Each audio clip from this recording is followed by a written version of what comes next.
Well, thanks for joining us for tonight's webinar, Haunts and History, the Reality of Urban Legends. I'm Greg Berry, Director of Communications in the Office of Alumni Affairs. Since we're virtual today, chalk any technical issue or glitch up to the ghouls, goblins, and gremlins that may decide to surprise us. And have any problems with your video or audio, just click the reconnect button to get back to the webinar right away. So as we begin, I want to ask a quick question. What is your favorite Halloween candy? Go ahead and launch that poll, Emma Grace. Maybe these are generalities. I get that. But adding everything would just be too many options. Maybe it is a sucker. Maybe it's a good old-fashioned candy bar, including Butterfingers, peanut butter cups, Three Musketeers, things like that. Suckers, you just never know. Maybe it's a Blow Pop, a Tootsie Pop, a Dum Dum, or maybe it's hard candy, like like Jolly Ranchers. I'm just getting ahead of myself. Perhaps your favorite is a sour candy, like Sour Patch Kids, like my kids, or something like Soft or Starburst, Laffy Taffy. And your final option is similar to the classic bar, but they're smaller. Call them small candy, Reese's Pieces, M&Ms, stuff like that. You can go ahead and put those in there. Go ahead and take a moment to fill out your favorite option. It looks like we already had a clear and away winner with a runner-up, but I'm going to leave that up for a second. Just a heads up to everybody in the room. This webinar is being recorded tonight. A replay will be uploaded onto our website tomorrow. Also, if you have a question for tonight's guest, go ahead and toss it in the chat, even during his discussion. We'll try to sneak those in as he's going through tonight's presentation, and we will also have time for Q&A at the end. So I'm going to go ahead and stop the poll, and 69% say candy bar is their favorite Halloween candy. 19% say sour candy, 7% soft candy, 3% say other. And it looks like I actually cheated when I was creating this. I never got the small candy in there, so I apologize if you wanted the M&Ms and stuff like that. So tonight we have the pleasure of welcoming Joshua Dairen to our webinar series. Joshua graduated from the College of Arts and Sciences at UAB with a bachelor's degree in communications in 2016. Today, he is a verified content creator and researcher who dives into history and the paranormal. You can also check Joshua out on the UAB Green Until podcast. He was a guest on episode 83 just over a year ago. At this time, I would like to officially welcome Joshua for today's webinar. Joshua, it's great to have you back, and I'm looking forward to tonight's program. We talked about a year ago about this and then really set things up, 6, 7, 8 months ago. So I am stoked to have you, and the platform is yours. Yeah, thank you. It is a pleasure. I always said that I wanted to come back and do something with UAB as an alumni. I never knew what that would be, and it looks like my passion and something on my bucket list have married together. So very honored to be here, and very happy to be able to talk about something that I'm pretty passionate about and something that I care about. So without further ado, I do have notes, y'all, so bear with me. I will be scrolling. I have a lot of info, and I don't want to get lost on tangents because that's what I like to do. But I guess a little bit about me. I grew up in Auburn, Alabama. That's home to me. I won't say who I go for. It's definitely the Blazers only. And just kind of what got me to the realm of urban legends is actually just my childhood. So many of us, as I've just discovered through doing this for almost 2 years now, have found our way to having some type of experience that we could not explain. I had some as early as I could quite honestly remember, going all the way back into my toddler years. So how I remembered that, I have no idea, but I remember every single instance. And that led me to, ask questions and ask about, why are these things happening? What do they mean? And of course, being in the Black Belt and being in the South and having a Christian background, usually that was dismissed pretty quickly. But what that did do is that sparked my curiosity to go and see and look into what's on the other side, what is happening over there, and how can I figure it out? So I'm a very stubborn person by nature, a little rebellious, very curious, and bullheaded. So being dismissed was not good enough for me. So I was the weird kid who would, do the sports thing, but also do everything I could to watch every documentary that I could find on any cryptid. So it started with Bigfoot, turned into Loch Ness, then it started turning into ghosts, and just worked its way. I was engulfed by the stories. I loved the history that was intertwined with them, and I never got enough of it. So I did that. I never quite talked about it openly because, like I said, most of the kids my age were not caring about this in any serious way, not like I was. So Ghost Hunters was also constantly on in the house. It scared the devil out of me, no pun intended. But I watched it. Ghost Adventures as well. I piled down, and that's really what created the passion and desire behind me to figure out what are the urban legends in our own area. What are the things that are in our backyards? Who are the historical people that have walked through and left some of these ghost stories with us? That started with, to be completely honest, the first urban legend that I heard was Spring Villa in Opelika. And it's one that everybody knows if you're from Auburn, Opelika. It's one that people constantly repeat, especially as we get in this season. I can't tell you how many times I've heard just this month people mention, oh, Spring Villa is haunted on a recurring theme, but it never truly goes past that. Another one that people are pretty familiar with just across the state is the Prattville cotton gin manufacturing plant, which is now turning into apartments. So I'm sure nothing will go wrong with that. And it was those stories that intertwined with my experience kept pushing the curiosity into me. And so we can table that for now. So we can skip that part of my lifetime and we can just fast forward into the pandemic, because that's when I finally found an avenue and finally felt confident enough to actually be forward about my interest in the paranormal. And it started with the pandemic, and it mostly started with TikTok, this brand new platform that used to be Musical.ly. I would delve into it and I'd see so many people just delivering facts about whatever they could find. One person in particular, and some of you who are on TikTok may know who this is, tells only animal facts, and it's animal facts that you did not know. And he would sit there in the corner of his screen and he would just say, did you know XYZ? It'd be between 20, 30 to a minute, 20, 30 seconds to a minute. And he would just spit animal facts, and he just kept doing it on a consistent cycle. And I saw him do this, and I became one of his constant followers and constant, people to interact with him. And it's made me think that there's something that I can do here that can capture people the same way.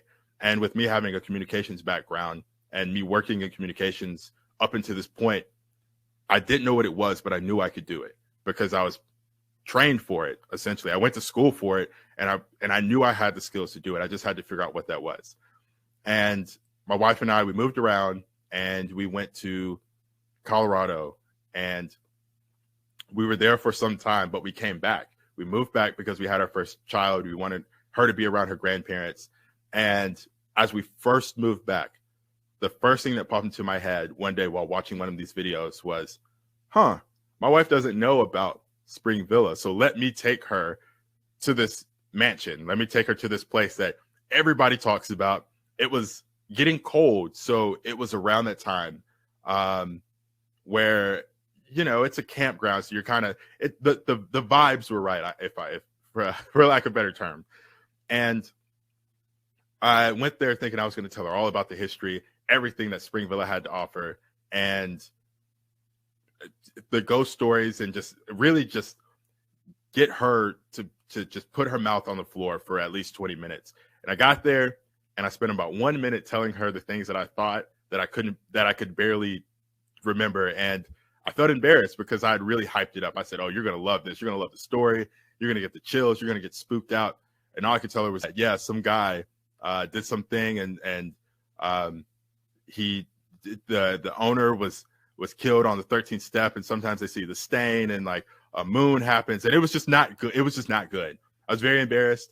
And that's when the light bulb went off. And I thought back on the guy who I just watched and said, I can do this because this is something that I've been doing my entire life, but I can do more.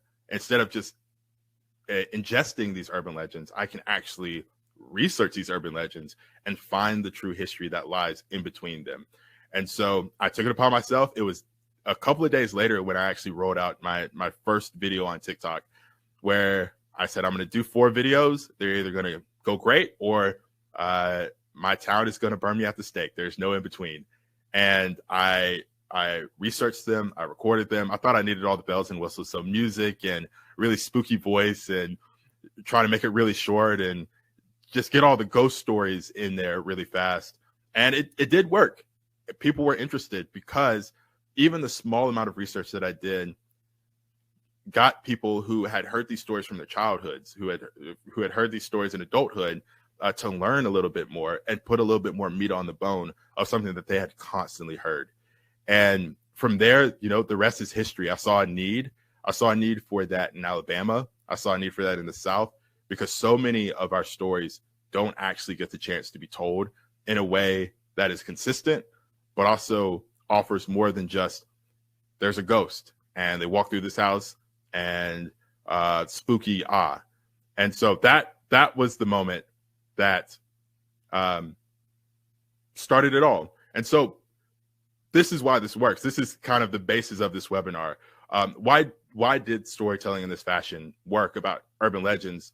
The first thing is that ghost stories and urban legends are so rarely told outside of the Halloween season. You hear them, you don't think about them until October 31st comes rolling back around. And if it wasn't for that specific holiday, a lot of these stories would die out. But on top of that, we are more interested in the paranormal than I think we let on sometimes. And when you start intertwining history with that, now the paranormal has taken on a different life. Instead of it being something that's fearful and spooky and keeps you up at night, it gives you nightmares. Now you're saying, okay, there was a really important person who walked through this building and did these great things, or maybe terrible things in this area, and I never knew this. So now this ghost that I think may haunt this place takes on a different form. And human curiosity is a drug, essentially. It's like caffeine. It's like other things. But once that fire is lit, it continues to grow. One story leads to another, and then you want to know more about the other stories. Now you're looking at buildings that you've passed by every day that have been there for over 100 years. And now you're wondering what kind of stories lie in there. And you start investigating those stories. And sometimes they don't actually lead to ghost stories at all. But now you've gone through the discovery that is history. You've now started to see the significance that building once had and how impactful it was for your city. And another piece of that is that experiences are universal. And sometimes by telling an urban legend, you can give comfort to people, to let them know that what they've encountered, what they've had happen to them, isn't so unique that they can't talk about it and be open about it and find a community where they can talk about just some weird things. I think we all need that. And kind of like I mentioned before, urban legends carry some sort of history with them. And so much history that we would have never thought was intertwined with stories that we have heard our entire lives. And this kind of opens the door to the true importance of urban legends more than anything. Most seem to be a symptom of the times. This is what I've discovered, just like looking through, doing over 400 videos at this point. You'll see that urban legends often reflect kind of the socio-cultural thoughts and movements of the times that they're in. And because of that, sometimes important people, places, things of historical significance can go largely ignored or just untold in general. So by resetting the narrative through the urban legends, you can add, like I mentioned before, more meat to the bones of these stories. Now you can start adding the voices that aren't heard. You can start putting pieces together from more than just ghosts to creating a well-rounded skeleton, essentially. The legend of Spring Villa is a very great example. So everybody knows it's haunted. It's like publicly acknowledged that it's a haunted building. Allegedly, of course. Very objectively, it's allegedly haunted. And the story that was told is that an enslaved man who was upset with his master, William Young, hid in the nook of a spiral staircase in his home. And when William Young was rising the stairs at nighttime in a very dimly lit spiral staircase, the enslaved man attacked him and essentially stabbed him on the 13th step. And from there, people claim that the blood stain would come up during certain times of the year with certain moons, and you'd see the ghost of him walk down the stairs, or if you walked on the step, William Young would appear. But historically, it's hard to prove that this story actually happened, because this event happened 14 years or more after it was said to have happened. William Young died of natural causes, so he's buried in a small cemetery on the property. The 14 years after this event, happened 14 years after slavery was ended. And there is some historical precedence that about a decade or so, the word hadn't necessarily reached everywhere. So could be, couldn't be, who's to say? But William Young died of natural causes and is buried in the small cemetery. And so now I was thinking, okay, like, where do I find where the story originated from then? Was it from then, or was it from a later time?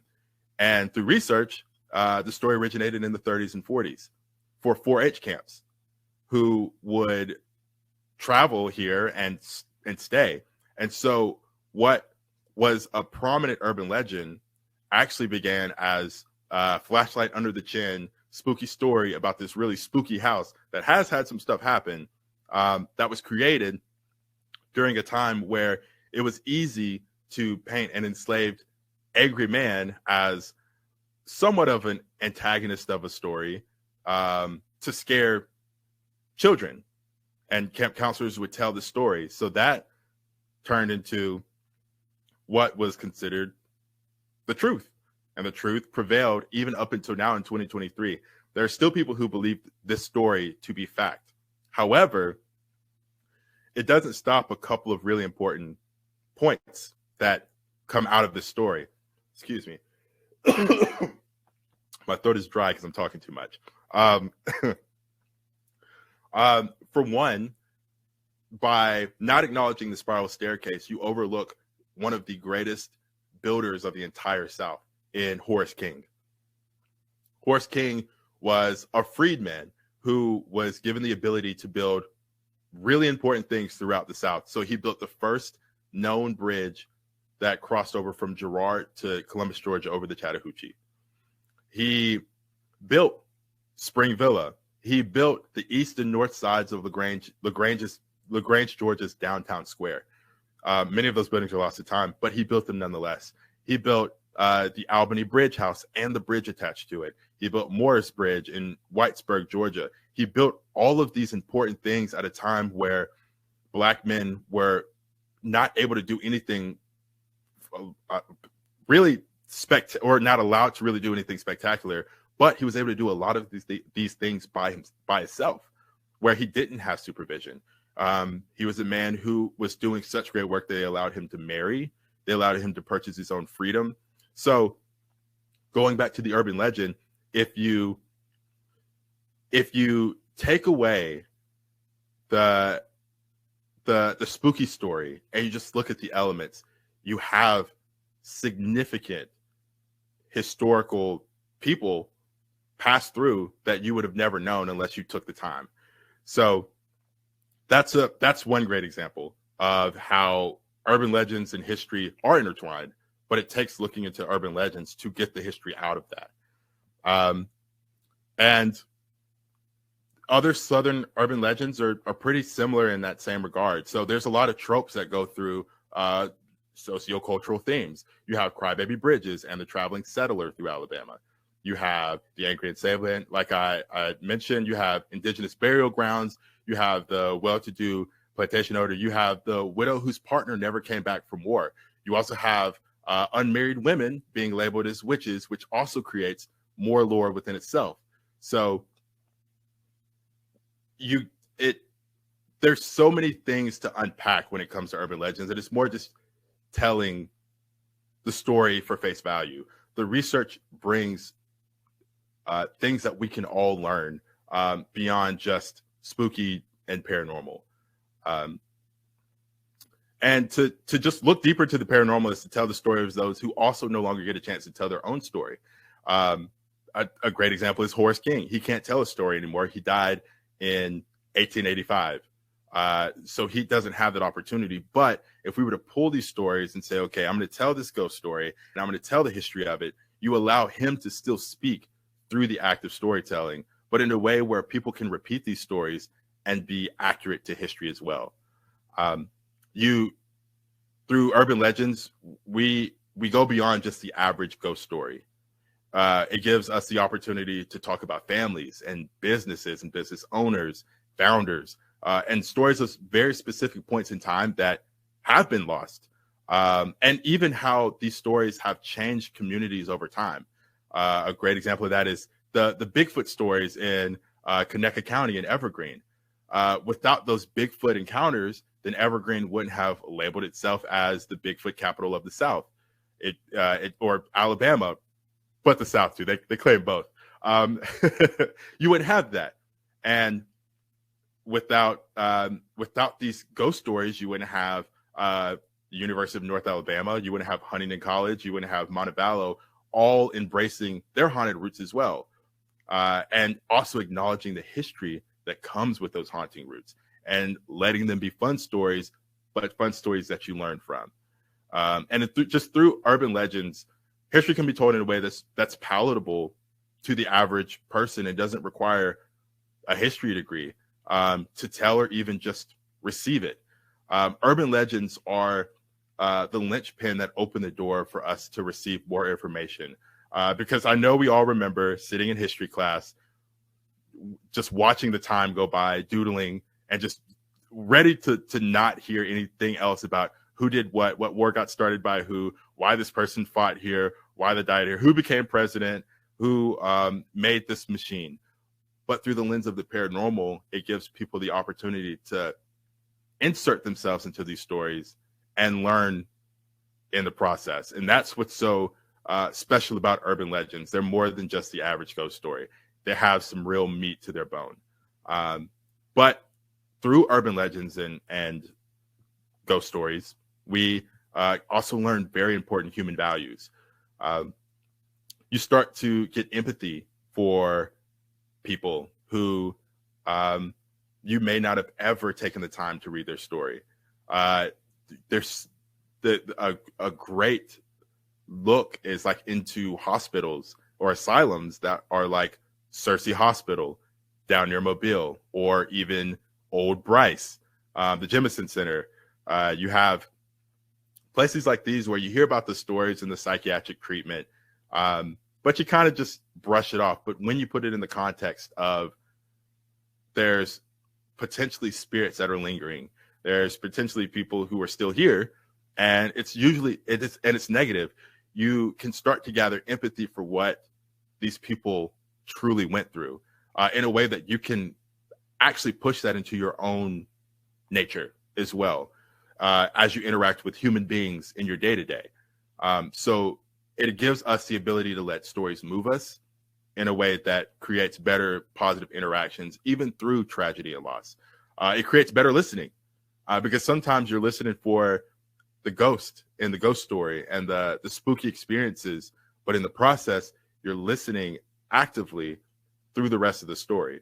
So now something that may not have interested you, or something that you would have never looked into from merely a spiritual standpoint or just a historical standpoint, is something that you're now like, I want to look more. I'm going to Google this. I'm going to look into this. Oh, my grandma was like a part of this movement, or somebody I know walked through here, or, oh, I didn't know that this person would be connected to this.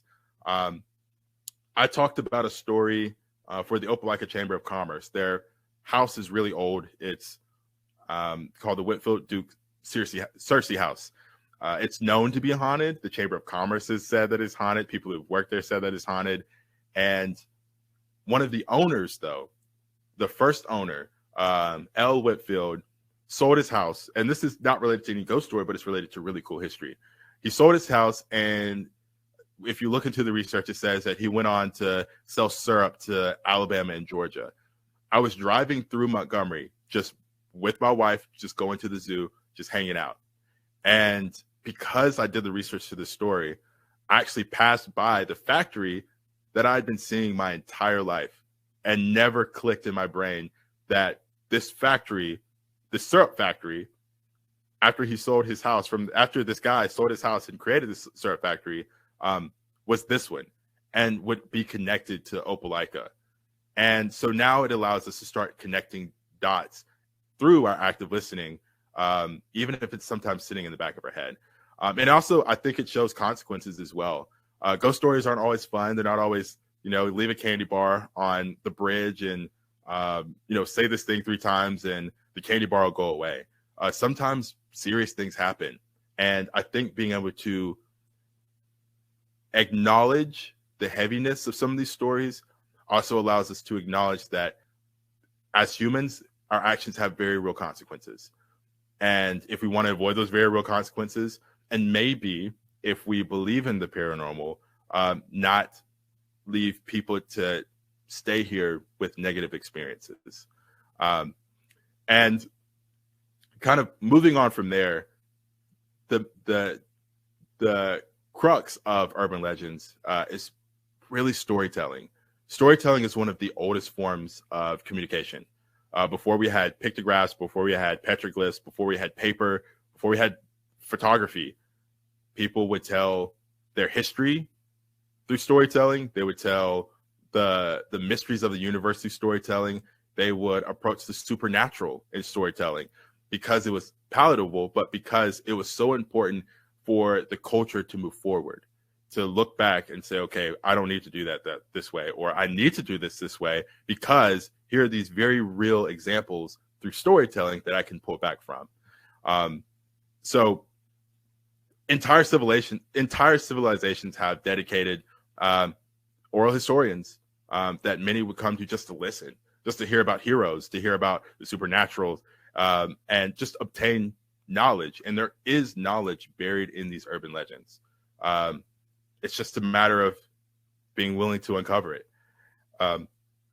And it's that same curiosity that drove people to understand the mysteries of the universe, to oracles and star readers and fortune tellers. So the storytellers of old have also created new storytellers in a way as well. And history in its simplest form, in my opinion, through urban legends is nothing more than the retelling of ghost stories from when people were still here with a just purely fact-based lens. Urban legends in their simplest form are retelling of ghost stories from when people have moved on to the other side from a storytelling lens.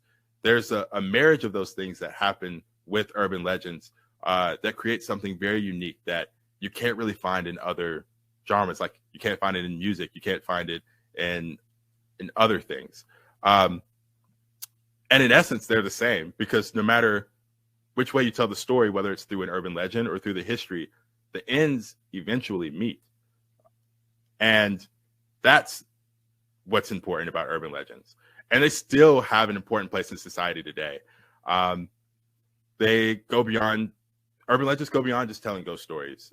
You see so many people now kind of leaning in to what's beyond, but leaning into the storytelling aspect of urban legends. It's a way to uncover half-truths. It's a way to reset narratives. It's a way to turn away from false ideals that were carried on, like the very first example, Spring Villa, where this is a fact. The blood stain absolutely comes from here. This is where all the haunting activity comes from, and there's no other way to look at this story. Being willing to research these urban legends helps turn the corner for some of these stories and make them more, and in some cases, make them better. And they just tell the unknown, which is something that we're all interested in some aspect. And even though it tells the unknown, the history is very much real and it's very much alive. And it's history that we should always carry and keep with us. Because some of this history would not be here without a ghost story or two.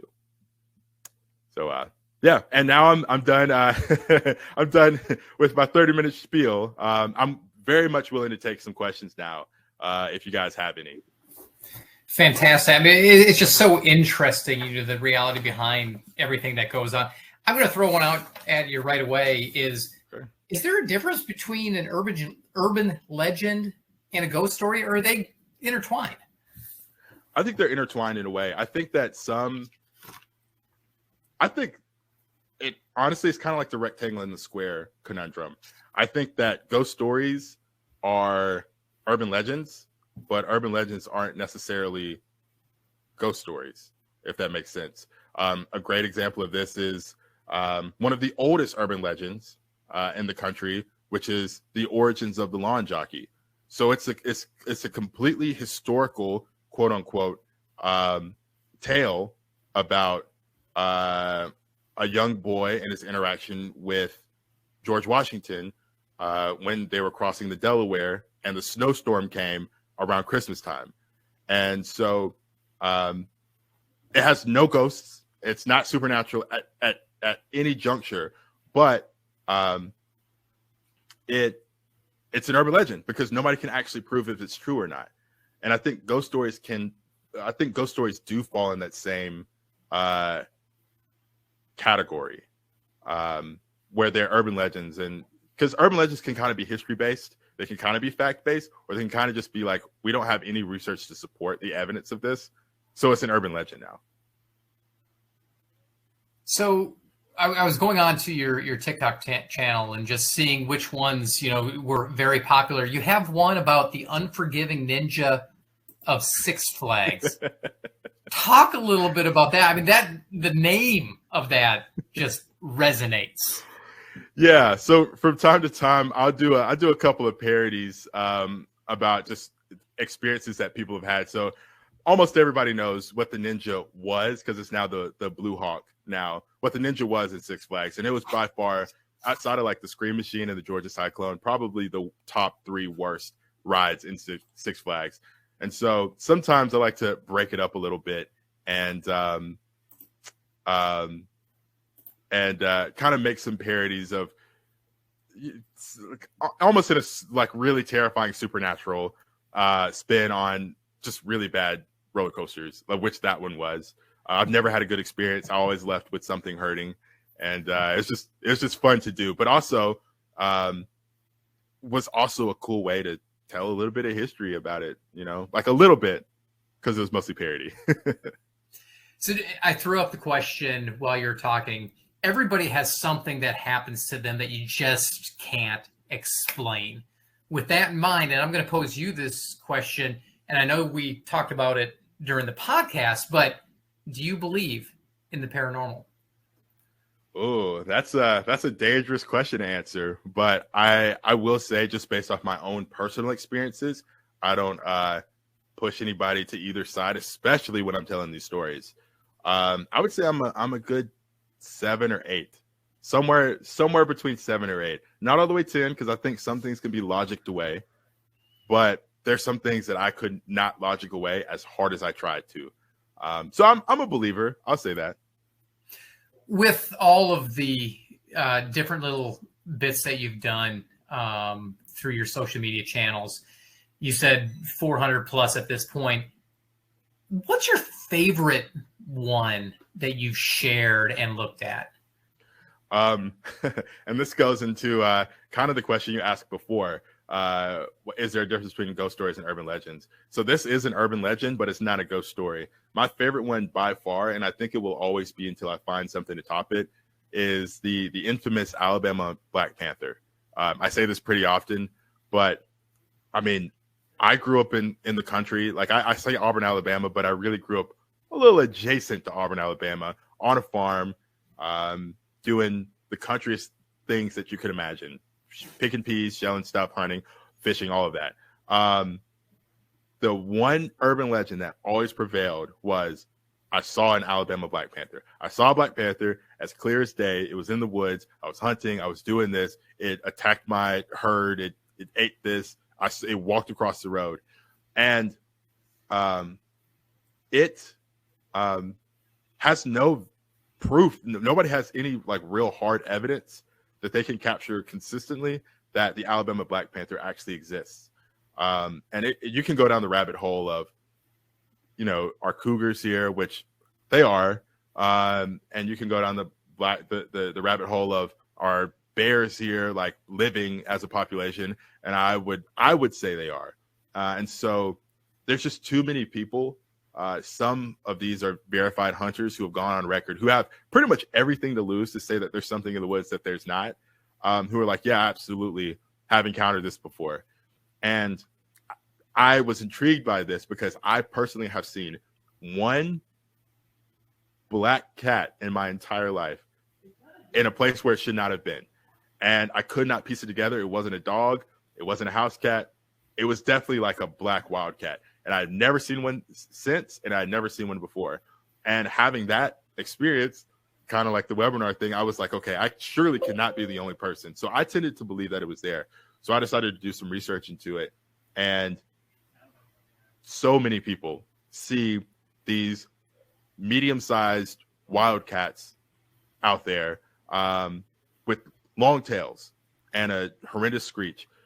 There's no such thing as a melanated bobcat, and cougars don't have the melanistic gene.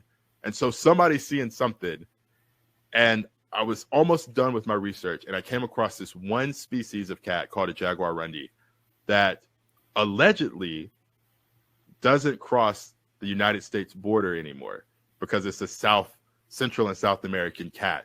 But it's very elusive. It's a medium-sized cat. It looks exactly like everybody has ever described of an Alabama Black Panther. And it's also been spotted throughout the decades, not recently as of late, but especially in the 80s in Florida, Alabama, Louisiana, Texas, Arizona. And they just said it migrated there, but nobody also has like real hard evidence. And so I love to sometimes repost this video just to see if people have different feelings, or I can get a different crowd of people to tell me they absolutely have seen this cat or they absolutely have not. And I'm trying to really steal a picture or a video. I need I personally for myself need some proof. But it's my favorite one because it always gets people talking. Everybody knows somebody, whether it's themselves or like somebody they're adjacent to, that has seen one. And it's always the same description, so it's pretty compelling. And if anybody does have a question, go ahead and drop it in the chat, and we'll ask Joshua about it. So how do you pick the stories, the urban legends that you put on your social channels? At first, it was very easy because so many people have made lists, 12 most haunted places, or these 5 haunted places in this specific location. So it's pretty easy. I would just go in and I would find them, and then I'd do some back-end research. I'd go through archives and newspapers and things like that. And it was fairly simple. It got a little hard, I will say, earlier this year because I'd covered so many at that point that I was like, I really have to go and talk to people now to find these stories. But as I was thinking that, people actually started sending me stories, ones that I had never heard of. And so I just put them on the list and said, okay, I'll go find them. And as I researched those stories, I would come across new stories that I could put on my list. And eventually I started kind of branching out into Georgia and Florida and some other states just to freshen it up a little bit. And more so Georgia because it's adjacent to us, and Florida as well. But now it's kind of a mixture of me knowing what new things to look for and having people just message me all the time about, hey, have you heard about Smedley Road, or have you heard about Mahaley Lancaster, or things like that. And so I'll say, okay, no, I haven't, or yes, I have. People are asking me about this. Now I need to go and do some research on it and see what I can find. Do you have any idea of how many urban legends surround Birmingham in general? Surely with the history, there has to be a good amount. Yeah. Oh, wow. Yeah. There are a lot. I could probably pull a good 50 confident urban legends, just like Birmingham and Birmingham surrounding, even down to places like Hueytown. Go over to Bessemer, they have some. Like there's a lot of gnarly stories that are around Birmingham. You have the Mermaid of East Lake. You pretty much any old building in downtown is known for something. So any hotel, any theater, the library, there's a lot. And I would say, if I could round it out, I would say there's probably close to 40 or 50. And that's just me kind of undercutting the ones that I don't know. Yeah. So do you know about Rena Teal? Somebody asks. Yeah, I do. I can't recall the story, but I do remember like very specific points. Like she was born with a caul, which is basically being born with the membrane covering her face, which is known to be the sign that that person is going to have some type of sensitive, like psychic gift. So I actually have covered Rena Teal. It was, wow. I think it was actually before we talked the first time last year. But yeah, the seer of Millerville, that's her other name. So yeah, I did a series with her, Daisy Nolan. I did Railroad Bill, the outlaw, around that time as well. What about the Whaley House? That is a good question. It doesn't ring a bell at this moment. Well, you know what? I'm going to have Jessica Flanders. Jessica Flanders, go ahead. Joshua, what's your email address? I'll have her email you the information, and maybe it'll be one of your viral episodes. Yeah, please do that. My email is jmiller1993@gmail.com. And I love, and this is pretty much how I get requests in my messages. So always anybody who's on here, feel free to message me on TikTok or Instagram or Facebook or wherever you can find me. I would love to talk. I'd love to do stories. I'd love to do some more stories that I haven't heard about. I'm pretty open. As you tell, I like to talk. I have no problem doing that. So please come find me. And Joshua is an open book. I've talked to him several times. Great individual. So the question I have is, do you visit any of the locations that you do? Or I mean, Six Flags, I'm guessing you've been to, but any of the other ones that you've done? Yeah, I've been to quite a few. There's one I did in Rosemere Cemetery in Opelika. It's because it's close and I work a lot. But I did go out there and just hung out. I took pictures there. I've been in the Chamber of Commerce building as well because I own a business. So I got to go there sometimes. So any place that I can find that's nearby, I've been to Springville like 1,000 times at this point. Any place that I can find that's nearby, I will go. I got an opportunity, and I have another opportunity, but I had an opportunity earlier this year to hang out with Amy Bruni. She invited me to her Strange Escapes event, and I went across the country to Liberty, Missouri. And that's one place I haven't covered yet, but we did an investigation there. So I was there at a place where I knew I was going to cover it at some point, taking pictures and doing investigations. Another place is that I have done a video on in Pennsylvania is Gettysburg. I'll be there actually in 2 weeks, investigating and lecturing as well and talking. So I do try my best to get to places as much as I can. I don't get to get around as much. I've been to Sloss Furnace. I've been to Tannehill State Park, which I haven't covered yet, but I do plan on it. And I've taken pictures and videos there. So there's some places around. I can't get to everywhere, but I try my best to. And I wish I could remember some of them. Years ago, we're talking 12 years ago, my mom got a book, the ghost stories of, I think it might have been Shelby County, but it was Alabama for sure. And we spent several days going to all of these different sites. Have you hit Shelby County with a lot of your episodes? So I haven't, but I have done a few things in Shelby County. One of those was the old Shelby Hotel. Yeah. That was one that I did a while. That one has a pretty cool ghost story. That's a deep cut because that was like one of my probably like 40 or 50. That had to be like number 40 or between 40 and 50. That was another story where you wouldn't have even known how many important people have traveled through the Shelby Hotel if you didn't take the time to stop and read the historical marker and then maybe do a little bit of Googling and like doing some research there. But some pretty important people have passed through a lot of these places that are either abandoned or just not there anymore. And I've got the answer to FJ's question coming in the chat right there. I just looked up, Googled Joshua as well, but you see his TikTok right there. You should be able to view those videos. Just incredible. So did you think that any of this for you would ever take off? Not really, to be honest. And that really goes into why it took me so long to really jump into doing this, because I didn't really think that there was an avenue for it. And to be completely fair, like, you don't see a lot of people who look like me in this field. Just being honest. You just don't. And so that was also brought a little bit of trepidation. So I didn't even think that there was room for me. But now just being consistent and just really just showing that I'm passionate about this and trying to present these stories in the right way as best as I can. I don't always get it right, but I try my absolute best. It's opened up so many doors that I could have never imagined.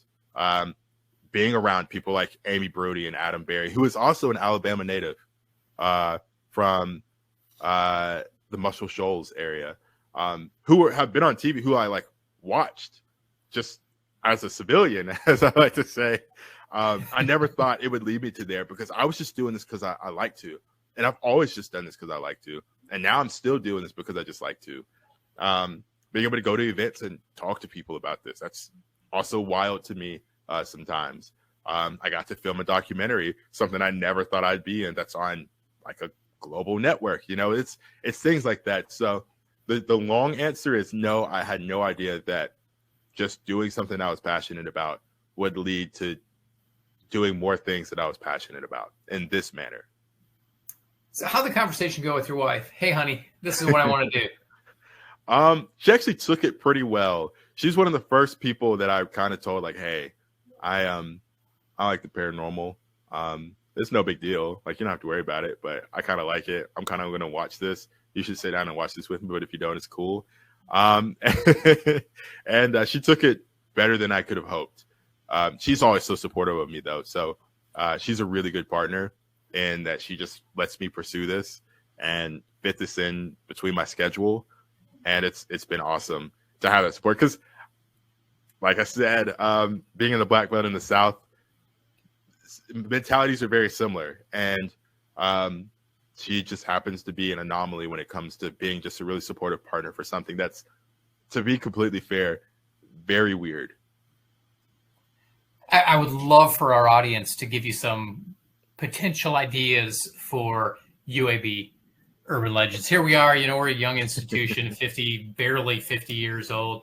I will tell you, the building that I work in, the Alumni House, we hear different things through the halls and after hours. It's just very, very eerie. I've heard that it was built, and the audience can correct me, it was built on some kind of cadaver lab or something like that at some point. Really? So maybe there's something in there. I don't know where your research would start. That's up to you. But I would just kind of leave it at that. Somebody just asked, have you ever been through Ferdinand Mentor around Snow Hill Institute? I have not, but I will say I have covered the area around Snow Hill Institute. I have not been there, but I have actually done a story on that. And if you want to, another good way to figure out if I've done a story or not is to go to TikTok, or you can go to Instagram and do this too, or just Google it and just go Joshua Dairen Snow Hill, or Joshua Dairen Shelby Hotel, or Joshua Dairen, XYZ, because there's a chance that I've done it, and if I haven't, I really, honestly and truly would love for you to send it to me, because the more that I believe that the more we can tell these stories, because this is collaborative in a way, the more we can tell these stories, the more that we can keep these stories alive, because eventually people might not be interested in telling Alabama stories, and we'll have to dig through decades of archives to find the one person who just happened to put a little bit more meat to the bone. So I love y'all giving me suggestions like that. But also, now that you've mentioned the Alumni House, well, I'm going to have to look into that tonight when we get off of here, and I'm going to see what I can find. 1301 10th Avenue South, and I'll tell you the address. So, and it can definitely get creepy. Is there that one story that you just wanted to do, but you haven't been able to for whatever reason? I can absolutely tell you what story that is. It's been a thorn in my side since I've started. This is another urban legend that I've heard my entire life.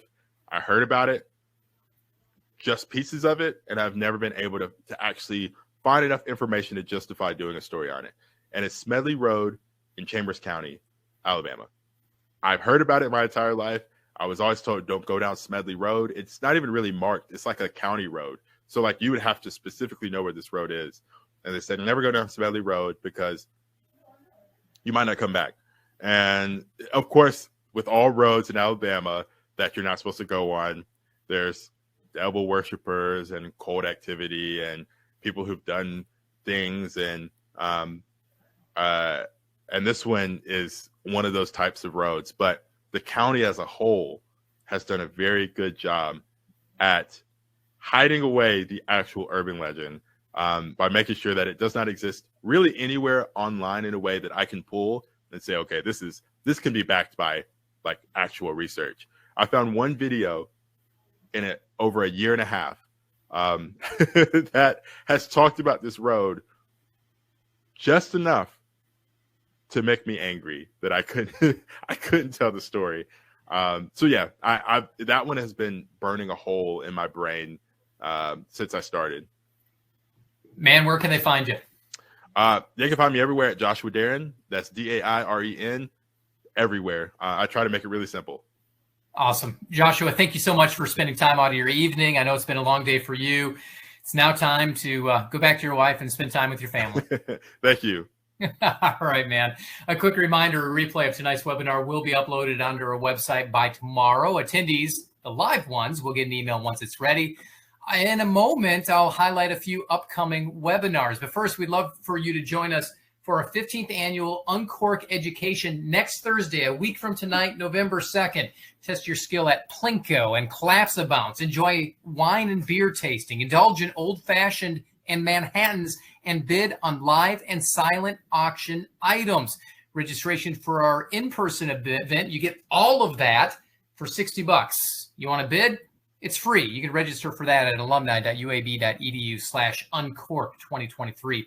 And here's a look at those upcoming webinars. On Thursday, November 9th, come back for An Economist Goes Shopping, Black Friday holidays and the current economic climate. Dr. Benjamin Meadows will explore the state of the economy and what we can expect in 2024. On Thursday, December 7th, get in the holiday spirit we're going to have the happiest Christmas with Gareth Jones as we explore all things about National Lampoon's Christmas Vacation. Start the year with us on Thursday, January 11th with A Cup of Ambition, lessons learned from starting a small business. Jill Marler and James Little will share the truths about small business ownership. And on Thursday, January 18th, we'll host Emily Davidson during Eating Well on a Budget, wallet-friendly strategies for nutritious meals. Discover tips on how to meal plan while getting the best bang for your buck. Register for these and many others that we have online at alumni.uab.edu/events. Finally, how are we doing? Let us know. Follow the QR code on your screen to a short survey. Share your thoughts about today's presentation and what you'd like to see in the future. Once again, thank you so much for joining us this evening. And as always, go Blazers and happy Halloween.